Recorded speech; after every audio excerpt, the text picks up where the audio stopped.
Y en el norte de Euskal Herria se puede vivir plenamente y completamente en francés, pero en ninguno de los dos lados se puede vivir plenamente en euskera. Y últimamente estoy escuchando muchas cosas como muy peligrosas y que dan mucho miedo sobre nuestro idioma, y realmente solo quería decir que es nuestro derecho hablar en nuestro idioma nativo, mi derecho de mi madre y de mi hermana. Eta ikusten duzue, non eta Zaragozan bi obariorekin Izarok zer nolako adierazpenak egin dituen kezkatzeko eta beldurtzeko moduko adierazpenak, baieztapenak egiten ari direla, batean eta bestean batez ere eskuinaldetik, euskarafobiatik, espainiar zaletasun suntsitzaile horretatik, eta euskaraz bizitzeko ahalmenik gabe segitzen dugula.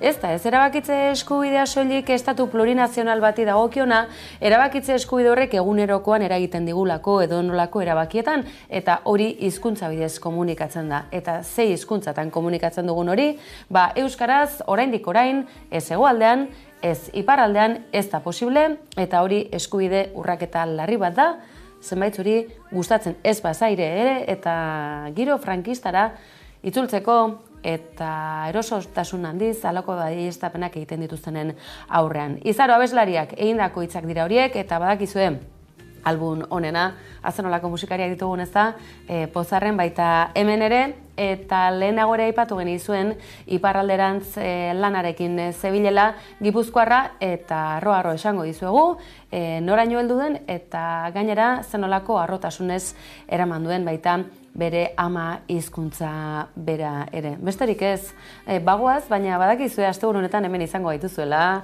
urkizu izango dugu bertan, Euskal Telebista hitz egingo dugu, Izarretako Gerra ikusi zenuten, Luke Skywalker euskaraz, zenbaitzuk pentsatu genuen aurra ginela telebista euskaraz zela, demorarekin jabetu ginen hori oasi txiki bat besterik etzela izan. Baina oraindik ere, ez dago guztia galduta, hauteskundez harago asko da egiteko jendarte honetan, tira, jarraipen osoa izango duzuen nola ez hemen Hamaika Telebistan, sare sozialetan, telebistaz bestela ere, eta astelenen ere hemen izango gaituzula bultan. Mila esker, gago pasa.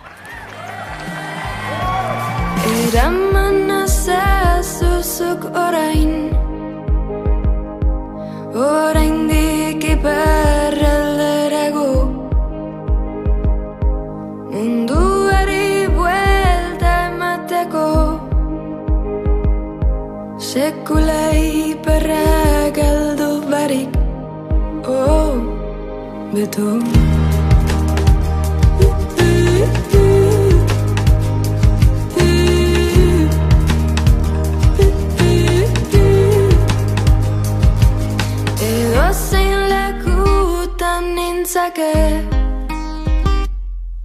Bertako bertan jaio banintz, ta ikusi nahi ditut guztiak, sentitzeko nire bertsioan hitz. Zatoz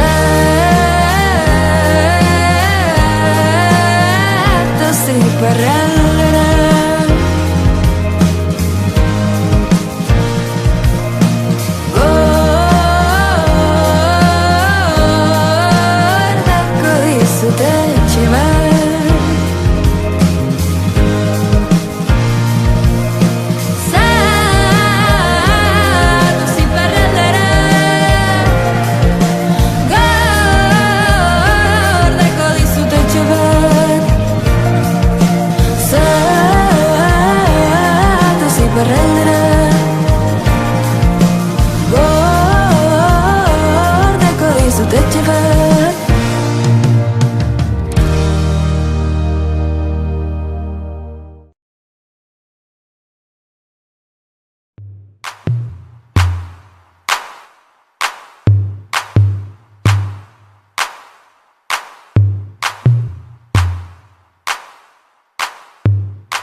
Mikel Zabalza eta Mikel Arregi Espainiako poliziaren biktima bezala ofizialki aitortu ditu Nafarroako gobernuak. Nafarroako gobernuak motivazio politikoko lehen 12 biktimak aitortu ditu. Pauso garrantzitsua eman dela nabarmendu du Ana Oio Nafarroako gobernuko memoria eta bizikidetza kontseilariak.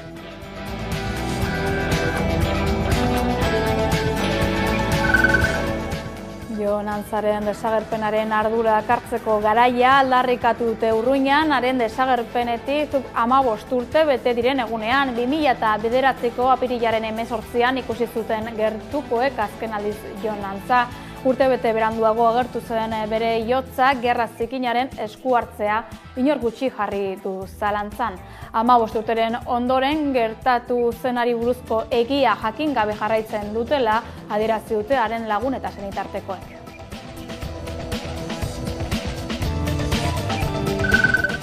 Gonbidatu hiru, baina emaitza bat izango da. Aholkulari juridikoa nahitaez jarri behar da. Horiek dira Alfonso Menollok, EAJaren Mundakako Uriburu Batzarreko presidenteak, Mikel Bilbao Mundakako alkate jeltzaleari 2020ko urtarrilean esan zizkion hitzak. El Salto hedabideak argitaratutako informazioaren arabera, Menollok presioa egin zion EAJko buruzagi bat udalean aholkulari juridiko gisa kontratatzeko. EAJaren Bizkaiko buru batzarrak ez du gaiari buruzko adierazpenik egingo jakinarazi duenez.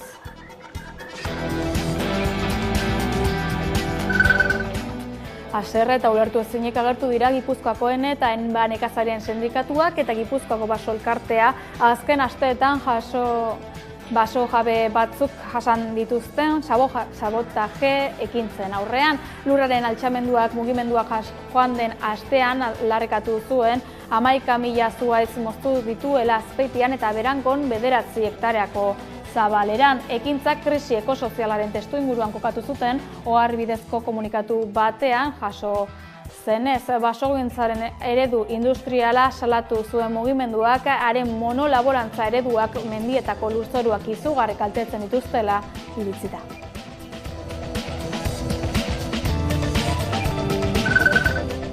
WordPress fotosaria Mohamed Salem argazkilari palestinarrak irabazi du. Irudiak Gazako genozidioa islatzen du. Emakume palestinar bat ilobaren gorpua besarkatzen, horixe da argazkiaren izenburua. Inas Abu Mamar 36 urteko emakumea da izeba eta ark besoetan duena iloba Sali. 5 urte baino ez zituen. Kan Yunisko errefuxiatu gunean hil zuten Sali, bonbardaketa batean amarekin eta aizparekin batera. Israelek Gazan erasoaldia hasi eta 10 egunetara ateratakoa da argazkia urriaren 17an Nasser ospitaleko gorputegian. Argazkiak badu barne hartzen duen beste istorio bat ere. Mohamed Salemek oso garai berezian atera zuen argazkia aita izan berria zen.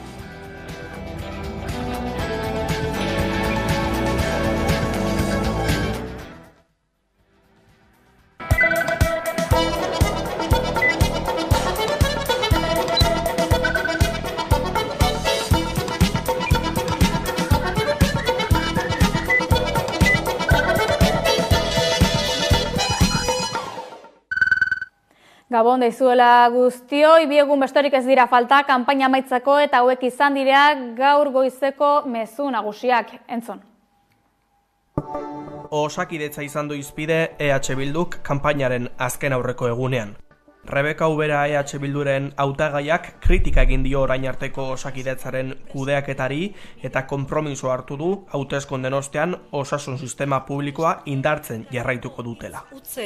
Hitz-hutzetatik haratago, gure konpromisoa adierazi nahi dizuegu gure eguneroko lanarekin. Hori da gure konpromisoa zuekin. Gure eguneroko lana osasun sistema publikoa eraikitzeko. Eta orain arte aritu gara kontentzio lanetan. Baina hemendik aurrera premiazkoa da kontentzio lanetatik berreraikitze lanetara pasatzea. Forum Europan izan da Imanol Pradales EAJaren lehendakari gaia. Lurraldearen etorkizunerako dituen ikuspegiak eta proposamenak eman ditu ezagutzera. Euskadiri guztiontzako hobea izango den etorkizuna eraikitzea proposatzen diot. Promesa faltsurik gabe, akordioak erdigunean jarriz.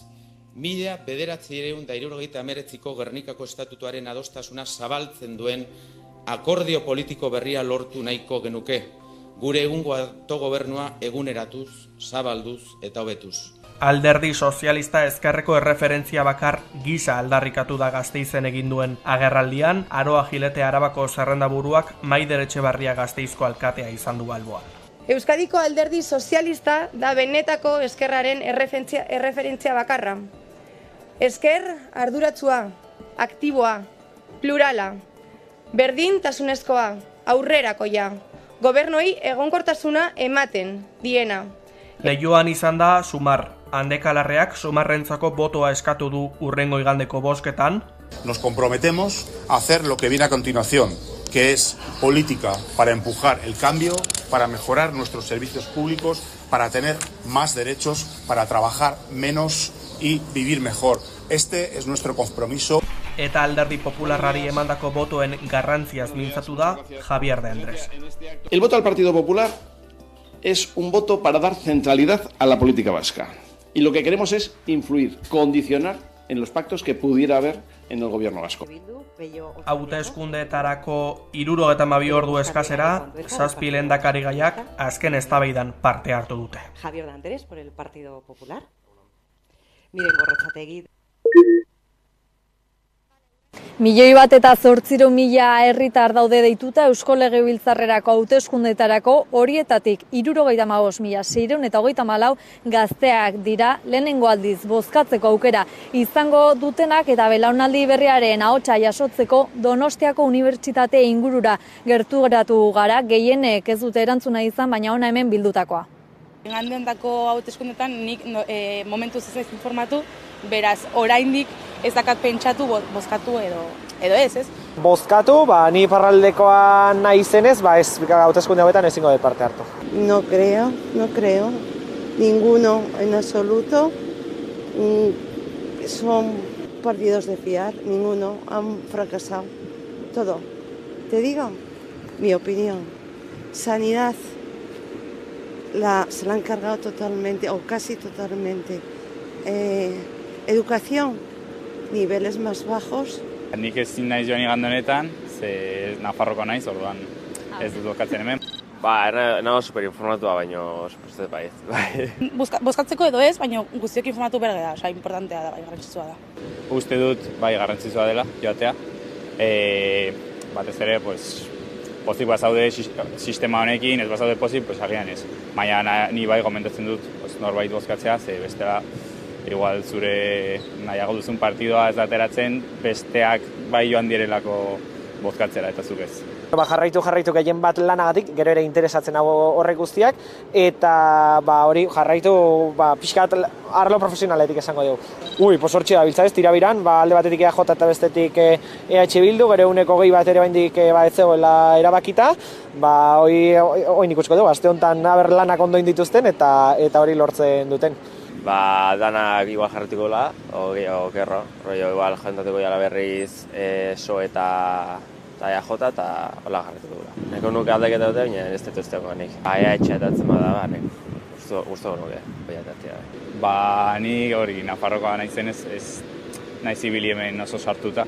Nafarroan ere ez asko, baina hemen gutxiago.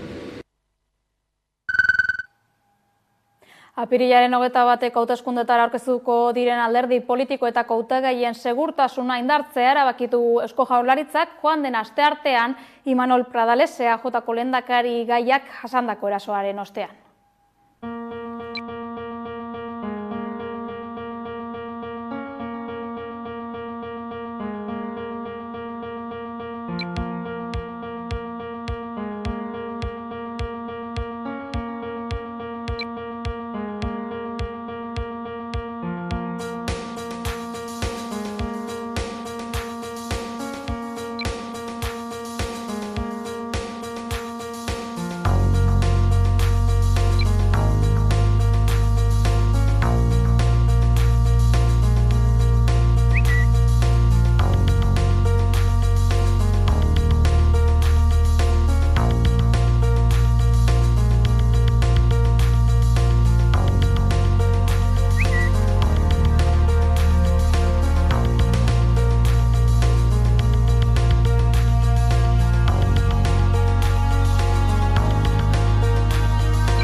EH Bilduko lehendakarigai Peio Otxandiano eta buruz aritu da berriro aste hasieran talde armatua izan zela esan ondoren. Radio Euskadin adierazi du bere hitzekin etaren biktimei samina eragin badie barkamena eskatzen duela, edonola ere gai hori hauteskunde interesetatik kanpo ateratzeko eskatu du.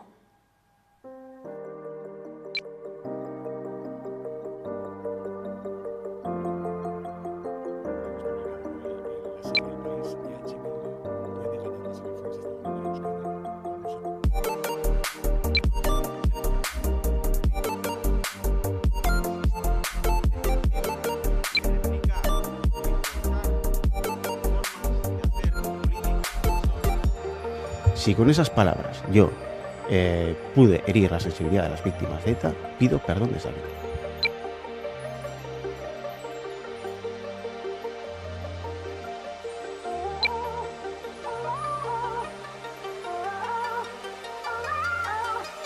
Quiero manifestar la cercanía al dolor de todas las víctimas y en especial a las víctimas de ETA.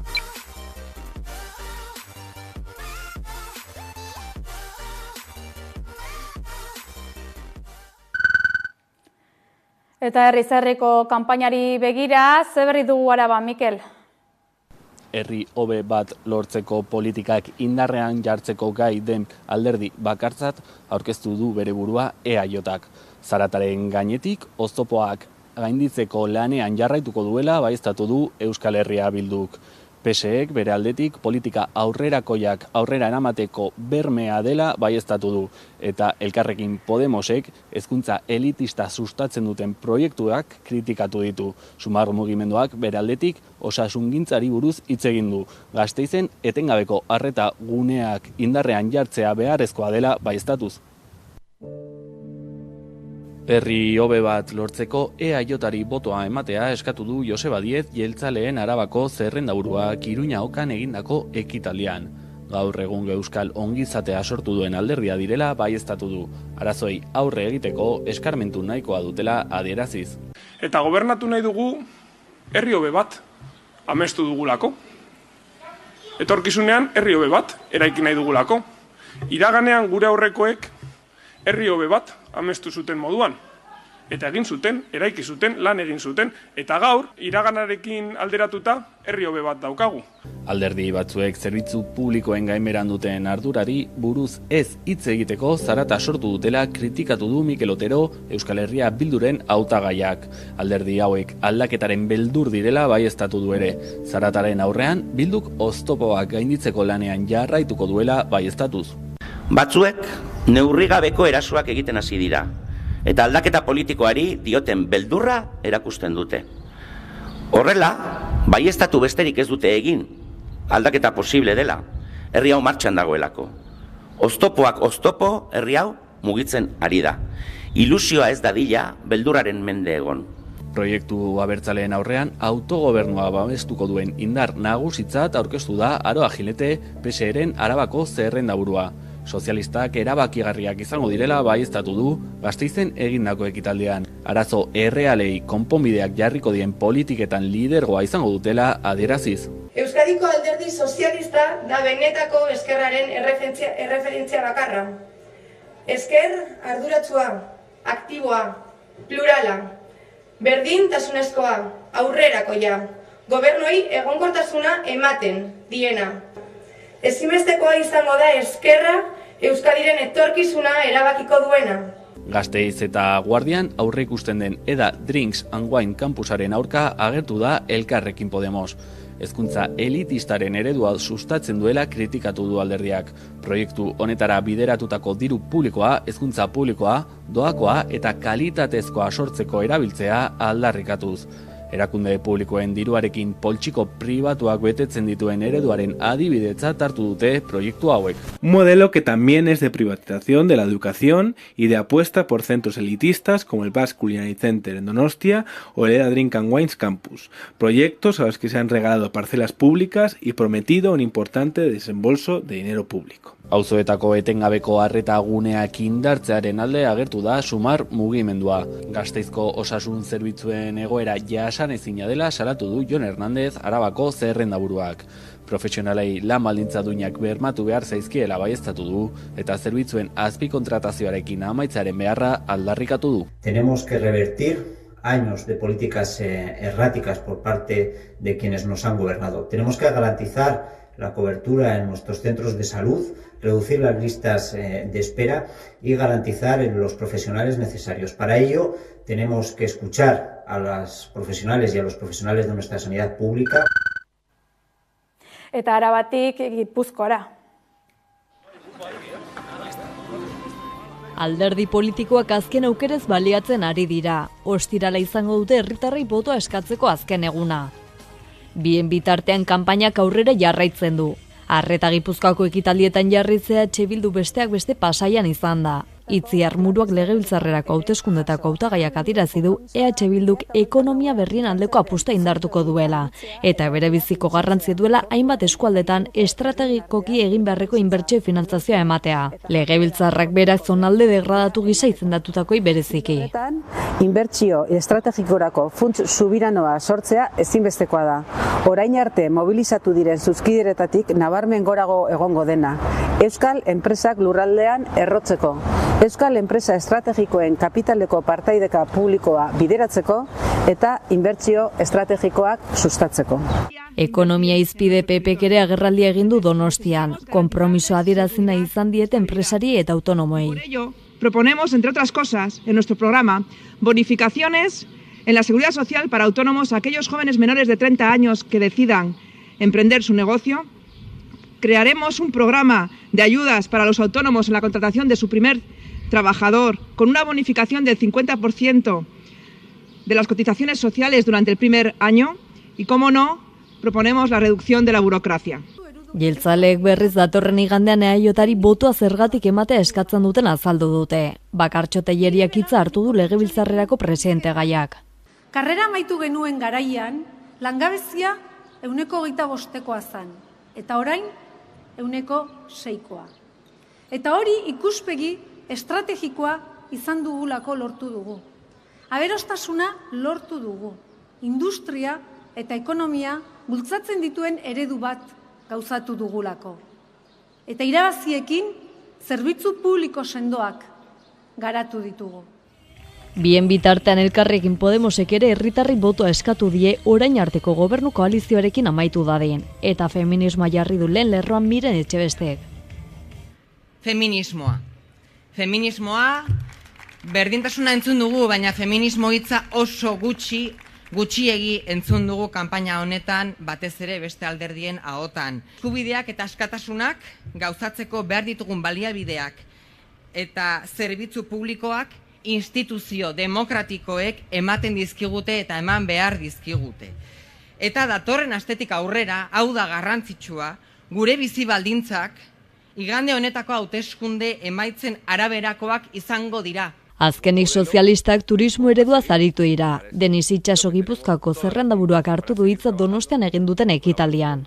Oreka, aberastasuna eta enplegua eta jasangarritasuna. Horiek dira gure ardatzak. Adibidez, momentu honetan tokiko komertzioak dauzkan arazoekin, eta jakin badakigu arazoa asko dauzkatela, batipat komertzio elektronikoa gailentzen ari delako, horren aurrean turismoak badu gaitasun bat, tokiko komertzio horri oportunidade bat, etorkizun bat emateko. Gaizaldatuz, pentsiodunen mugimenduak protesta egin du hauteskundeen atarian. Manifestazioaren bitartez gogoratu nahi dute gutxieneko pentsioduina eta nahikoa ez dagoela oraindik konponduta.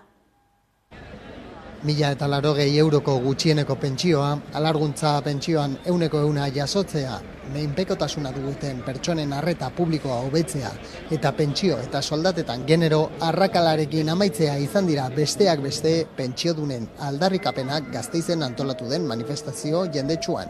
Naiz eta urte hauetan egindako eskakizunetako batzuk aintzat hartu diren, pentsiodunek adierazi dute gutxieneko pentsioen osagarria bermatzeko eskaria ez dutela kontuan izan Eusko Jaurlaritzak, Eusko Legebiltzarrak eta Nafarroako gobernuak. Konpromiso zehatzak eskatzen dizkiaguk alderdi politikoi. 4 urte hauetan gure eskaeretako batzuk aintzat hartzea lortu dugu. Baina hemen EAEn eta Nafarroan oinarrizko eta funtsezko erreklamazio bat bete gabe jarraitzen du. Hau da, pentsiodunen diru sarrerak 1.080 eurora arte osatzea. Araba, Gipuzkoa, Bizkaia eta Nafarroako 100 pentsiodun iritsi dira hiriburura egun euritsua izan den arren. Manifestazio jendetsua goizeko 11etan abiatu da Bilbo plazatik eta katedral berriaren aurrean amaitu da pentsiodunek enparantza betetzen zutelarik. Manifestazioa egin du gaur ikasle antolakundeak. Gaur egun ere Euskal Herrian euskaraz ikasteko zailtasunak, sistema cis-heteropatriarkalaren ondorioak, baita garraioaren eta material didaktikoen garestitzea, ikasleen baldintzak hobetzea eta arreta psikologiko handiagoa ematea eskatu eta zenbait institututan grebak eskatzerakoan izaten diren kontrol sozial eta zailtasunak kentzea exigitu dute. Eta baita ere bizigaren sistema honetan, bai sistema cis-heteropatriarkal kapitalistatako. Ingurumen gaietan Gasteizera goaz. Telebistak berreskuratzeko jardunaldia burutuko da Gasteizko reutilizagunean hurrengo larun batean. Pasaden otsailean egondako hitzaraldi digitala dela eta kanpoko LTD sintonizadorearekin arazorik gabe funtzionatzen duten telebista ugari jaso dira hilabete hauetan. Hauek guztiak herritarren esku jarriko dira orain, behar baino lehenago hondakin bilakatzea ekiditeko. Telebista hauetako bat eskuratzeko interesa duten pertsonek, reutilizaguneak Benito Ginea kalean duen lokalera gerturatu ahal izango dira larun batean, bai goizeko zein arratsaldeko ordutegian. Gunean aurkitu ditzakegun beste produktuekin gertatzen den moduan, telebista etxera eraman ahal izateko, herritarren udal txartela izatea beharrezkoa izango da. Horrekin batera, udala partaide den lankidetzarako proiektuetarako doaintza egin beharko da ere. Kasu honetan, 5 eta 15 euro bitarteko doaintzak eskatuko dira, hautatutako telebistaren ezaugarriaren arabera. Proiektuak oraindik funtzionatzen duten telebistak hondakin ez bilakatzeko helburua dauka. Beharrezkoa ez den ingurumen inpaktua eragiten duen hondakin elektronikoa sortzea ekidinez. Aldaketarako borroka politiko-sozial eta sindikala ELaren aldarria maiatzaren lehenerako. Bilbon aurkeztu dute ELako idazkari nagusi Mitxel Lakuntzak eta sindikatuko exekutibako kide Ane Zelaiak aurtengo maiatzaren lehena antolatu borrokatu irabazi lelo hartuta egingo dena. ELak antolatu borrokatu irabazi lelopean ekingo dio aurtengo maiatzaren lehenari 11 Gurutze plazan antolatu duten manifestazioan. Egoera sozioekonomikoa laburbiltzen duten 4 gai azpimarratu dituzte. Enpresen etekinen hazkundea, langileen lanbaldintzen eta bizibalditzen okertzea, gobernuen konplizitatea eta ezker instituzionalaren oposizio eta proposamen alternatiborik eza. Ildo horretan Paskualek honako hau azpimarratu du. Lorpen sindikalak eta lanbaldintzen hobetzeak ez datozela ez elkarrizketa sozialetik, ez ere parte hartze instituzionaletik, baizik eta borroka sindikaletik eta lanzentroetik antolatzetik, eta hori izango da maiatzaren lehenean ere aldarrikatuko dugun gai bat. Nafarroko koordinatzaileak gogorarazi du Nafarroko gobernuak eta EH Bilduk onartutako azken erreforma fiskalaren edukiak UPNren oniritzia jaso zuela. Saio Aurrizak maiatzaren lehena mundu hobe bat irudikatzeko eta konprometitzeko urteroko hitzordua dela gogorarazi du. Sistema kapitalista, arrazista eta heteropatriarkal honek ekartzen dituen ondorio txarrak gizartearentzat eta bestetik belizismoaren gorakada, ez? Sindikatuaren manifestazioa 11:30 abiatuko da Iruñeko Gurutze plazatik eta gobernuaren ordezkaritzaren aurretik igaroko da. Bertan Israelgo armada Gaza eta Zisjordaniako biztanleekin egiten ari den genozidioa salatzeko ekintza bat egingo du sindikatuak. Mendebaldeko botere politiko eta ekonomikoen konplizitatearekin egiten ari den genozidioa.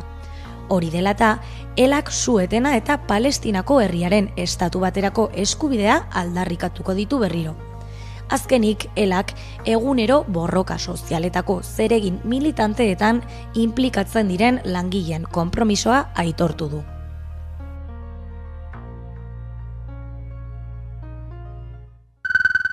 Eta Bilbon jarraituz Euskal Herriko zerbitzu publikoen igoera onartezina dela salatu du gaur LAB sindikatuak.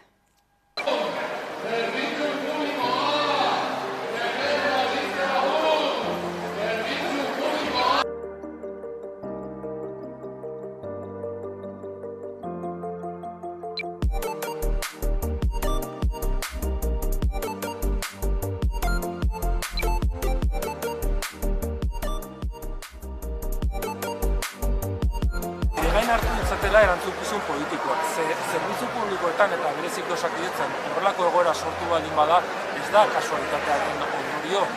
Hemen egon dira politika publiko batzuk oso murritzak zerbitzu publikoen garapenari dagokionean eta privatizatzaileak ere izan diren politika publiko batzuk.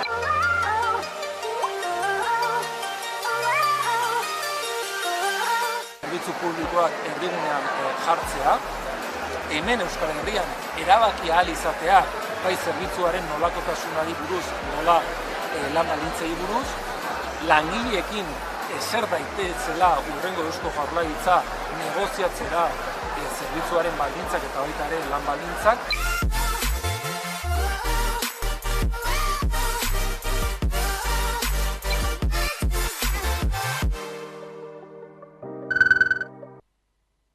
Edabidetan ere izan dira politikariak, gaurkoan Nerea Kortajarena EH Bilduko Gipuzkoako zerrendaburua izan da Naiz Irratian. Beldur eta nasmen diskurtsoen aurrean EH Bildu herritarrei begira dagoela nabarmendu du Kortajarenak. 72 ordu baino gutxiago falta dira Araba, Bizkaia eta Gipuzkoako biztanleak boza ematera joan daitezen. Egun hauetako hautagaien elkarrizketetan beste pauso bat emango dugu. Horretarako gurekin da Nerea Kortajarena, EH Bilduko Gipuzkoako zerrendaburua. Egunon, Nerea? Egunon. EH Bildu lehen indarra izan daiteke Euskal Autonomia Erkidegoko hauteskundetan, lehen aldiz, nola bizi duzu? Oposizionek ardura gehiago eskatzen du egin eta esaten diren elementuetan? Bizi dugu lasaitasun askorekin eta pazientzia askorekin eta ansiedade gutxikin egia esan. Onaino pazientzia handiakin iritsi garela, ikusten ari gerala dagoeneko gauza asko aldatu egin direla, eta gainera kanpainan hasieran ere esan genuen, nolabait etxeko lanak ondo egin izanaren sensazio horrekin iristen ginala, eta gainera iristen ginala nolabait herritarrak gure proiektua ezagutzeko aukera izan da, ez? Hemen Gipuzkoan bertan, 51 udaletan ari gara gobernatzen, eta bertan herritarrek ondo ikusten duten nola gorpuzten dan gure proiektua, nola egiten duen politika Euskal Herria Bildun dagoen jendeak, nola egiten dugun gertuko politika bat, eta elementu guzti horiekin aurkeztu ginean eta aurkezten gera hauteskunde horietara, eta orduan lasaitasun handiakin aurkezten gera. Eta inkestak begiratzen ditugu, humiltasunetik, lasaitasunekin, ze guretzat benetan importantea da nada igandean herritarrek hitz egitea, herritarrek emango diguten mandatu hori entzutea eta ondo ulertzea, eta batez ere importantea da apirilaren 22 aurrerakoa. Eta oso argi dakagu herri honetan dagoeneko gauzak aldatu egin direla eta asko aldatu direla. Hor, badirudi akordioak beharko direla gobernatu alizateko, baina bestelako aukera bat ere aipatuko dugu. Hor, nola ikusiko zenuke EH Bilduren gobernu bat gutxiengoan eta unean uneko akordioak lortzea Katalunian erreze azken aldi honetan ibili den bezala? Esango nuke momentu honetan egia esateko dana oso irekia dagola, ez? Leheno esaten izun gauzak aldatu dira eta seguraski aukera guztiak hitz egiten irekitzen dira. Guretzako batek edo besteak gobernua hartu edo gobernabilidadeak ze forma izango duen baino garrantzitsuagoa da hitz egitea zertarako. Edo zertaz hitz egin behar dugu gobernabilidadeaz hitz egiten dugunean. Eta gure ustez oso argi dago herritarrek mandatu bat egingo digutela. Mandatu horretan herritarrek edo guk onartu egin beharko dugula humiltasun politikotik herritarrek nun kokatzen gaituzten, eta hortik aurrera egiten diguten mandatu hori onto interpretatzen jakin beharko dugula. Eta guz seguro gaude, igandean boto kutsak beteko direla boto aurrerakoi eta berdintzaleetaz, eta beteko direla boto soberanista eta bertzaletaz. Aurreko hauteskundetan pasata, honetan ere, hori izango dela herritarrek adieraziko digutela. Eta horrek eskatzen duela nolabait herri agenda bat erdigunean kokatzea, herri agenda bat mandatu horri erantzungo diena eta nolabait interes kortoplazistak eta alderdikoiak alde batera utziko dituena, eta eskatzen duela baita ere kooperazioa. Eta badakit hau politikan esaten danean, gobernabilidadeari batetez ere lotuta, ez dela gauza bat oso oso, kosta egiten dela ez, innovazio politikoa dela esan daiteke, baino hala da. Ze apirilaren 21 eta gero, eta gobernua eratu eta gero, etorriko dira apirilaren 22, etorriko dira, gainean ditugun erronka guzti horiek jarraituko dugu arazo larriak izaten osakidetzan, etxe bizitzan, eta ados jarri beharko dugu hainbat kontutan.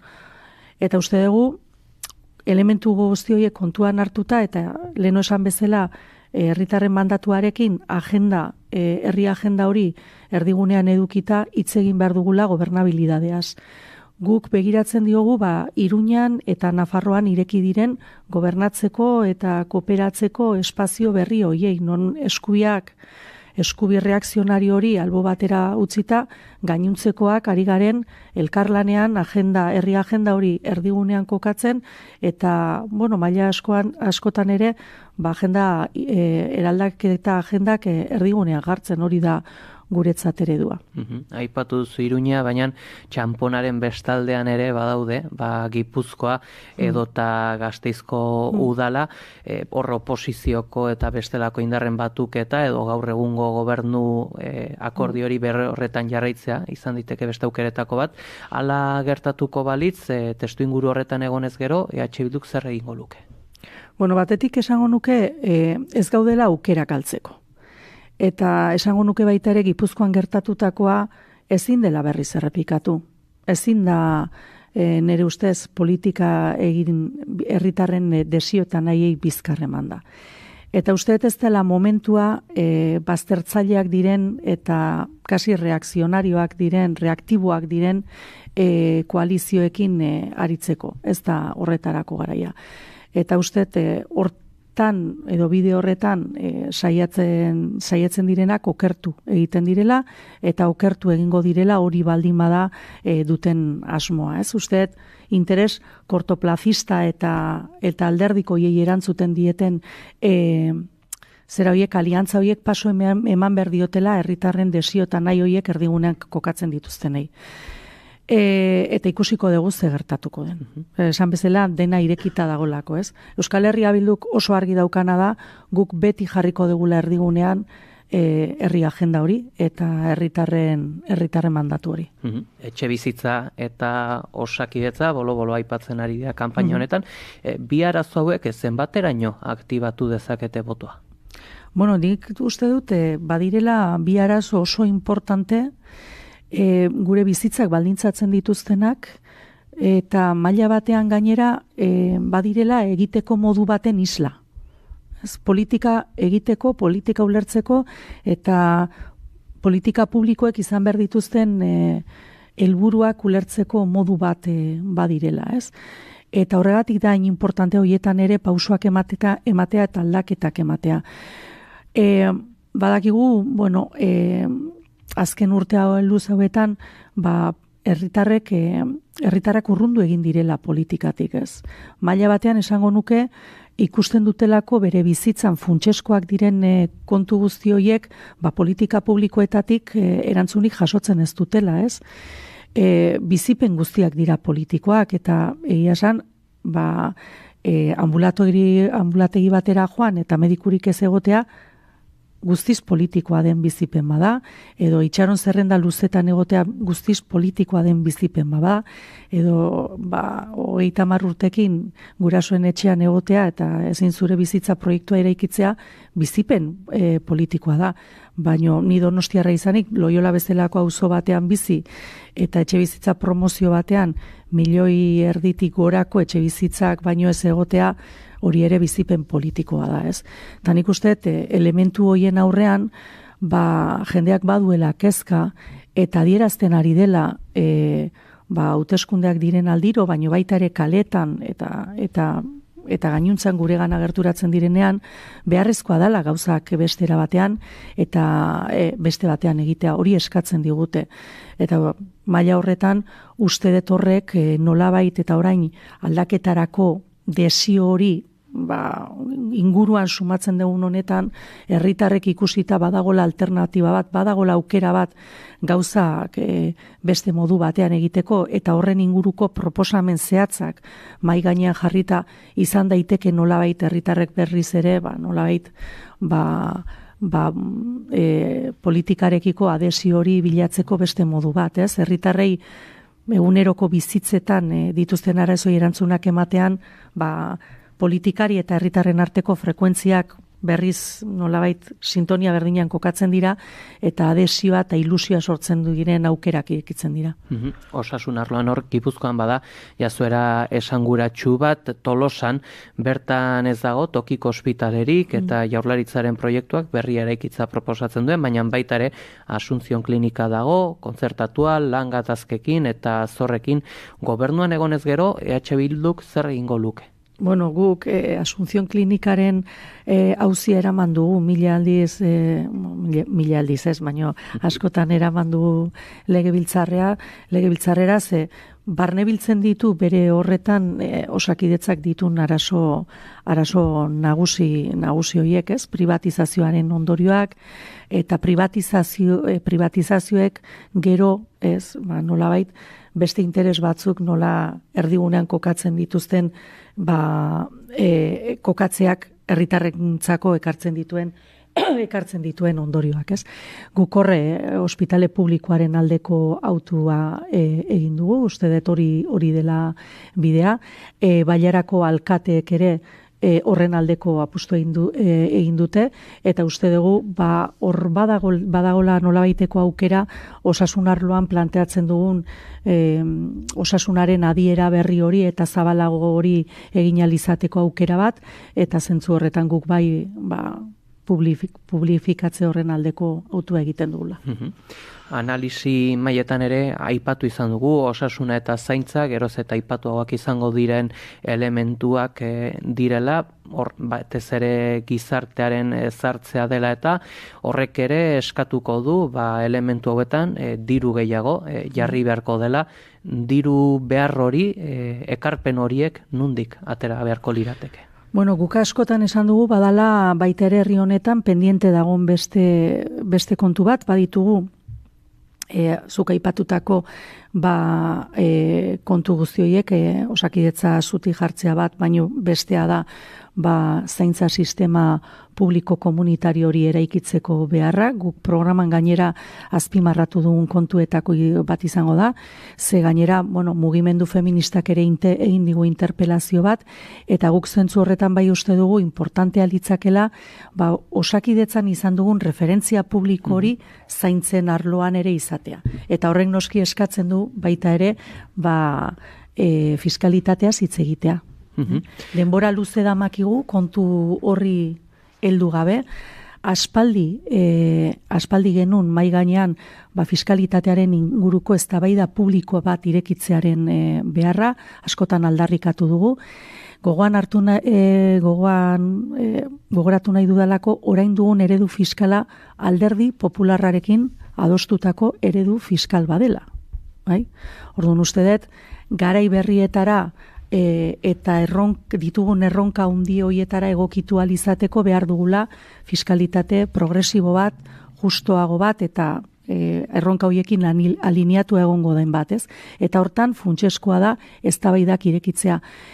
Gipuzkoan ireki da, Euskal Herria Bilduren ekimenez, eta asko izango direla Gipuzkoan irekiko den ponentzia horretan parte hartuko dutenak, baino, eztabaida ez da haratago badugu beharraia Alderdi Popularrarekin adostutako eredu fiskal horrekin amaitzeko.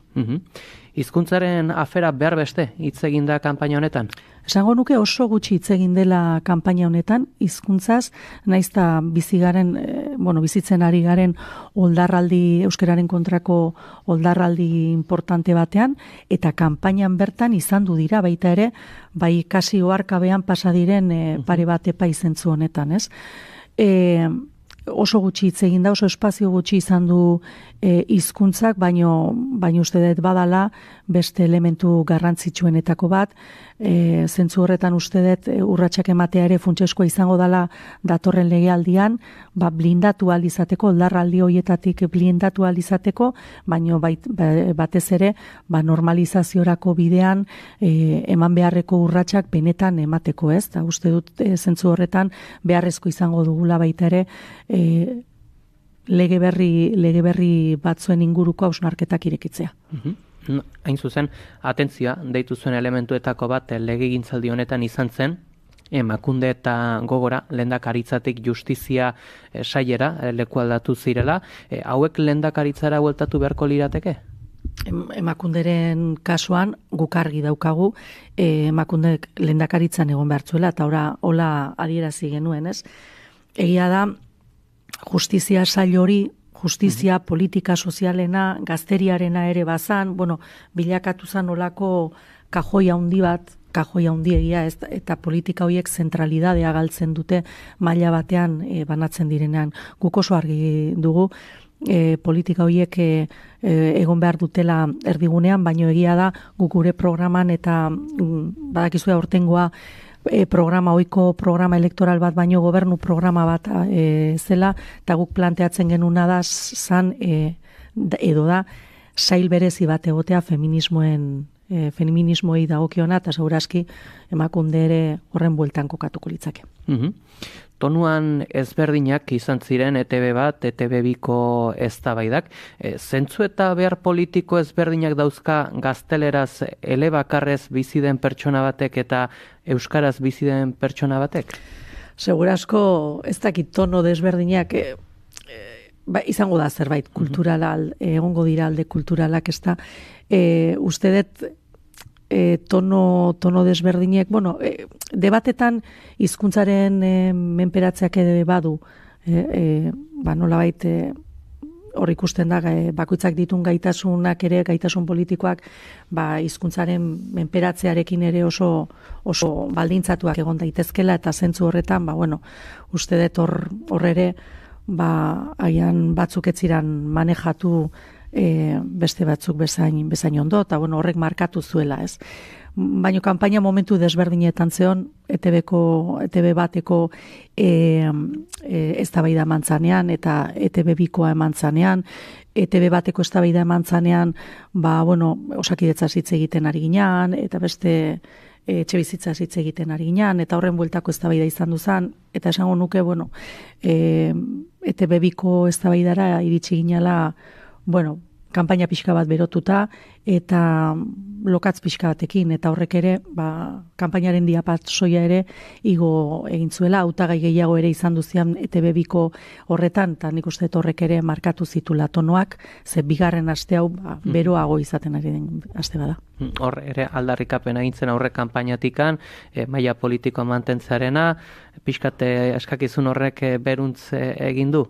Euskal Herria Bildu hortan mantendu da. Oso era argian, ez? Guk beti esan dugu azken aldi honetan, kanpaina hasi aurretik, baino baita kanpaina hasi izan egunean bertan ere, ez? Oso momentu garrantzitsua bizitzen ari garela, 21. mendearen zati erabaki hor batean sartzen ari dira, eta orain hartzen ditugun eta hartzen ez ditugun erabaki guztiek baldintzatuko dute gure etorkizuna eta belaunaldi oso baten etorkizuna, ez? Eta horregatik da hain importantea momentu honetan egin beharre diren hausnarketak lasaitasunez egitea, patxadas egitea eta errespetu handiz egitea, ez? Guk apelazio bat egin genuen, eztabaidaren maila politikoa igotzeko, eta hortan saiatu gera denbora guzti honetan, eta hortan mantenduko gera, aleginak alegin, eta naizta batzuk ari diren momentu honetan, beldurraren, eta kezken zera hoiek auspotzen, eta kanpaina pixkat lokazten, pixkat edo asko lokazten, gu horretan mantenduko gera, gurean mantenduko gera, oso argi daukagu aldaketarako aukera erreala dela, agian horrek nola baitera egiten du, orain beldur mezu horiek auspotu nahi izatea edo kanpaina lokaztu nahi izatea, baina momentu erabaki horra da, eta herritarrek badute nahiko kezka momentu honetan, bizitzen ari dira osakidetzaren gainbera, bizitzen ari dira kezka handiz bizitzaren garestitzea, bizitzen ari dira kezkaz ekonomiak izango duen ekonomiaren bueltako etorkizuna edo eman beharreko transizio guzti horiek kezkaz bizi dituzte, eta guk izan nahi dugu esperantza aktiboaren eroaleak, eta horrek eskatzen du arduraz, errespetoz eta maila politikoa igoz aritzea, eta hori izan da gure hasierako autua, eta hola jarraituko dugu 21 arte, 22 eta 22etik aurrera ere. Malare hor, testinguru horretan atzo jakintzan, jazoera deigarri bat, Santurtzin Arnaldotegik azaldu zuen irrati bateko eztabaida baten ostean, hautagai batek esan zizuela guztiarekin joko zutela, kanpainako bigarren astean. Alko zen gertatutako hau apur bat gehiago azaldu? Nik bakizu kanpaina honetan bakoitza ibiltze gehala batetik bestera, eta horren berri izan dut oso hola refiloitik, bai? Baina bai gure konstatazioa da, edo, dakiguna da Arnaldo Katzo komentatutakoa, eta hori horrela izan da. Ze karo debateak eukitzen ditugu, elkarrizketak eukitzen ditugu, eta horren astean ere, elkar ikusten dugu, elkar topatzen dugu, eta hor elkarrizketa asko ematen dira, ez? Eta batzutan, kamaren aurrean egoten diren eszenifikazio horiek eta gero bestelako bizipenak eta gertaerak ematen dira kamara horien atzean, eta horietako bada, atzo Arnaldo kontatu zuena, eta iruditzen zait oso adierazgarria dela. Azkenean, esango nukena da, horrek oso argi uzten duela aldaketarako aukera oso reala dela, eta esango nuke baita ere, oso argi geratzen dela Euskal Herria Bildu momentu honetan badela aldaketa hori lideratzeko prest dagoen indar politikoa, eta argi dagoela baita ere referentzialtasun hori lortzen ari galela herritarren artean. Horrek seguru asko sortzen du kezka eta beldurra besteen artean, eta horrek eragiten du horrelako etatik aritzea, eta ondoren ere azaltzen du nolabait ondoren hori gertatutakoa azkeneko 48 ordu hauetan bizi izan dugun guztia azaltzen du, eta baina guk beldur mezu horien guzti horien gainetik eta lokazte saiakera horien gainetik gure bizipena da herri zerri gabiltzan honetan jasotzen duguna, edo lenguan hotelera sartu eta bizi genuna, ez? Hotelean txekina egin eta hango rezepzionistak esan zigun, animo iganderako, suerte guztian ere bozka badezu eta ni Madridekoa naiz. Horrek ondo adierazten du bizitzen ari garen momentua. Uste gero eta jende gehiago aurkitzen duela referentzialtasun bat Euskal Herria Bildun, gero eta identifikatuagoa sentitzen dela jende desberdina gure proiektuarekin, eta horregatik gobernatzeko gai eta prest dauen alderdi edo indar politiko bezala ikusten zaigu, eta horrek sortzen du beldurra eta kezka beste batzuen artean. Baina gu horren gainetik esan bezala gurean herritarrei hitz egiten jarraituko dugu. Xetasun guzti horiekin gelditzen gara, Nerea Kortajarena, EH Bilduko Gipuzkoako zerrendaburua, eskerrik asko goizonetan gurean izateatik. Eskerrak zuei. Kultura berriekin, Irati Agirrazkuenaga dugu pantailaren beste aldean. Konta iguzu, Irati. Apirilaren 23an liburuaren nazioarteko eguna izango da, eta horretarako Donostia Kulturak liburu den elkartearekin batera azoka antolatu du Gipuzkoa plazan. Helduen eta helduentzako eta aurrentzako jarduerak egongo dira egunean zehar, eta informazio gune bat ere izango da eguneko programari buruzko informazioa eskaintzeko. Hurbiltzen direnentzat horri markatzaileak egongo dira eskuragarri, Ana Lartitegi ilustratzailearen edo ilustratzaileak liburuaren eguna dela eta egin duen diseinuekin. Horrez gain, karpa horretan bestelako jarduerak eta tailerrak garatuko dira. Eta gainera, apirilaren 23an bertan, 12etan, Itziar Ugartek Arkaitzkano aurtengo azokako idazle gonbidatua elkarrizketatuko du. Eta ondoren irakurleen liburuak ere sinatuko ditu idazleak. Aurtengoa 2. urtea izango da, azokak idazle gonbidatua izango duena, eta Arkaitzkano sorkuntza prozesu askotan ondenez murgilduta azken urteetan, liburuaren nazioarteko egunean bereziki nabarmendu nahi dituzte haren azken liburuak. Liburu hoien artean ditugu 2023an argitaratutako Mundua pitzatuta dago baina antze gabiltza oinez, eta Ulu egiteko Bolondres bila, eta 2022ko Ni ez naiz Mikel Laboa. Azken orduan, arratsaldeko 7etan, Liluratu irakurle taldeen gomendioak saio parte hartzailea ere egongo da, bertaratzen direnentzat, eta esan bezala jarduera guztiak Donostia Kulturako karpan izango dira. Javier Mina idazleak ibilbide literarioa ere egingo du adibidez egun horretan. Eta egunari amaiera emateko, Victoria Eugenia Antzokiko Klub aretoan, arratsaldeko 7etan, Mercedes Caballeroren 10 emakumek mundua dantzan, aurrentzako liburu ilustratuaren aurkezpena egingo du. Bilintzen menda, bertso 15aldia antolatu dute ostiraletik aurrera, ostiral honetatik, hau da, apirilaren 19etik aurrera, maiatzaren 2 arte, hain zuzen. Donostiak historikoki bertso plaza gisa izan duen garrantzia aldarrikatzea da, ekimen honen helburuetako bat, bertsozalei gozatzeko parada eskaintzea eta bertsogintzaren zenbait erpini baita ere, edo zenbait erpini buruzko gogoeta egitea. 4 ekitaldi izango dira denetara, alde batetik Donostiako Udalaren Euskara Zerbitza eta Donostia Kultura kantoratutako honetara San Telmo museoa batu den ekintzak ostiralean, apirilaren 19ean, arratsaldeko 7:00 egingo dena Donostian. Bertan kantari izango ditugu Sebastian Lizaso, Andoni Egaña, Amets Arzaiuz eta Maialen Lujanbio, gai jartzaile lanetan ibiliko da Ainhoa Larretzea.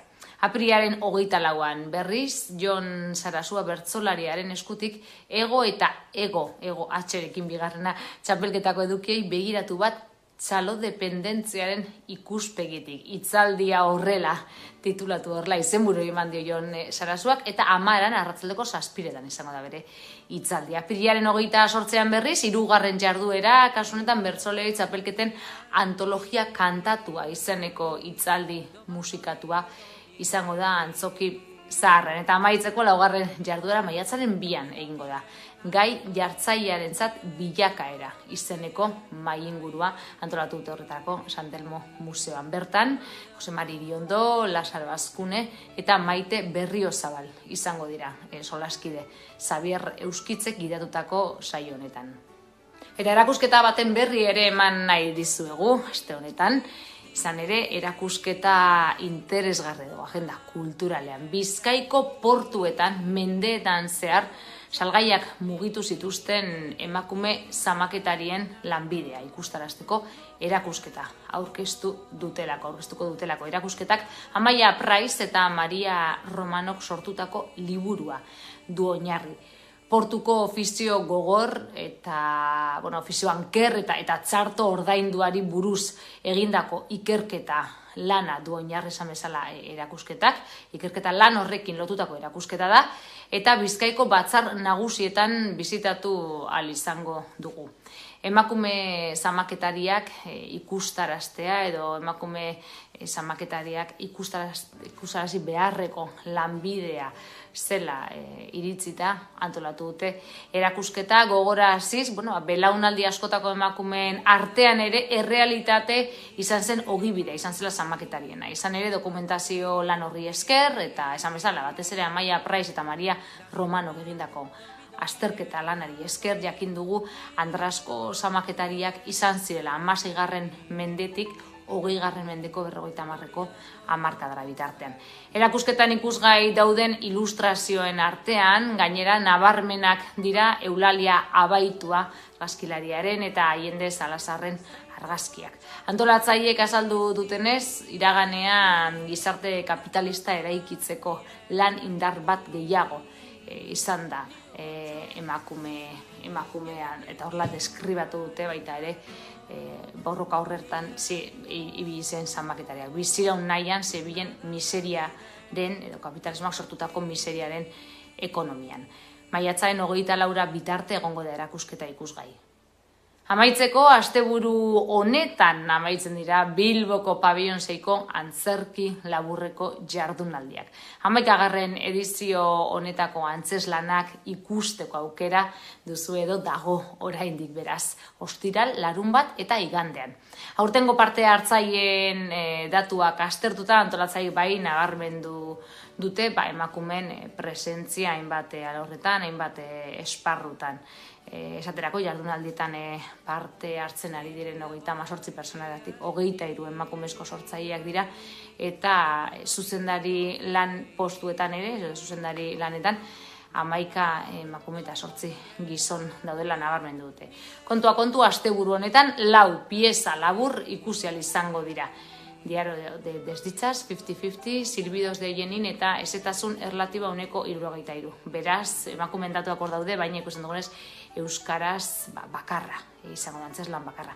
Azken horren testua, euskarazko testuak Leire Olaranena da, eta antzesleak Leire Olaran bera eta Jone Garzia dira. Emanaldiak ostiral eta larunbat arratzaldetan 7:00 aurrera izango dira, eta igandean saio bikoitza egongo da, goizean 12:00 aurrera eta arratzaldean 7:00 aurrera. Pieza guztiak ikusteko bonuak Pabellon 6-ren webgunean eta txarteldegian erreserbatu ahal izango dira, eta 2 piezako bonuak lehiatilan bertan erosel izango dituzte bertaratzen diren bertatutako publikoak emanaldiaren egunean bertan soilik.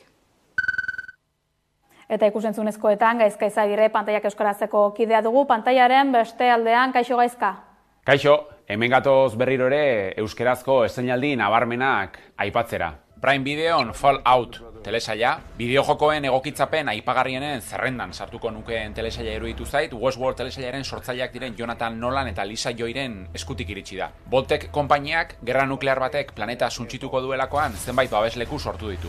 Bertan, gutxi batzuk soili bizi daitezke, dirudunak gehienak. Gainerakoak lurra zalean biziraun beharko dute. Apokalipsi nuklear bat gertatu eta 200 urtetara girotzen da istorioa, 2296 urtean zehazki. Atalak luzeak diren arren, ikuserraza iruditu zait, cliffhanger dosiak dituelako, baina batez ere, erabili duten tonuagatik. Drama badago, basakeria, misterio apur bat ere, akzioa zer esanik ez, baina kontakizun osoa tonu ganberro eta humoretsuz guztia dago. Baita satira sozial apur batez ere, Westworld eta The Boys telesailak uztartuko bagenitu bezala. Zinema aretoetan aldiz, Zine Euskadiren eskutik Dragoi Jagolea. Pelikula euskaraz bikoiztua, familian ikusteko paregabea, garai ilunak dira Txina imperialean. Aintzinak gizakien lagun eta aliatu jakintsuak ziren dragoiak urteetan zehar jazagarriak eta ziegetan kiltzapetuak izan dira. Mendiko gotorleku urrun batean, neskato batek azken dragoiari ihes egiten laguntzen dio, eta batera altxorrik preziatuena berreskuratzeko misio zoragarri batean abiatuko dira. Gainerako edukiak aldiz, Roadhouse pelikula, Prime Videon, Jake Gyllenhaal protagonista duena, eta 80ko hamarkadako kultuzko film klasikoaren berrikuspena dena. Netflixen Malko fabrikatzailea pelikula italiarra, umezurtegi batean haurtzaro zail bat elkarrekin igaro ondoren Nika eta Rigel elkarrekin adoptatuko dituzte, baina konturatuko dira ustekabeko sentimendu geldiezin batek lotzen dituela. Eta Italiatik mugitu gabe, primeran plataforman pieza paregabeak telesaila. Artisau tailer batean, 5 gaztek errehabilitazio sozialeko programa batean parte hartzen dute, irakasle nahiko erretxin batekin. Irakasleak han ez egotea nahiko luke. Emozionalki oso zauritua baitago bere semeak bere buruaz beste egin zuenetik. Gogoratu, asteko estreinaldi guztiak zeintzuk izan diren jakin nahi izanez gero, zernonikusi.eus webgunea daukazuela. Heldu gara amaierara, hauek izan dira momentuz jaso ditugun albisteak, bestela ere badakizue, informazio gehiagorako sartu 11.eus webgunean edo kuskusiatu